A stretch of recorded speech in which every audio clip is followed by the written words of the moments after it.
नावाची शहारती आणि विशाल नाभालाही ज्याच्या पुढे झुकावे लागे असा रयतेचा राजा, मावळ्यांचा राजा, शेतकऱ्यांचा, बहुजनांचा राजा, ज्याला कितीही विशेषणे लावली तर कमीच पडतील असा आदर्श राजा म्हणजे राजा शिवछत्रपती, राजा शिवछत्रपती. शब्दही पडतील अपुरे, शब्दही पडतील अपुरे अशी शिवरायांची कीर्ती, अशी शिवरायांची कीर्ती.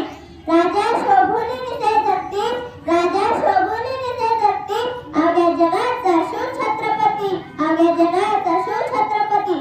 19 फेब्रुवारी 1630 रोजी या सोनियाच्या दिनी माँसाहेब जिजाऊंच्या पोटी बाळ शिवाजीचा जन्म झाला.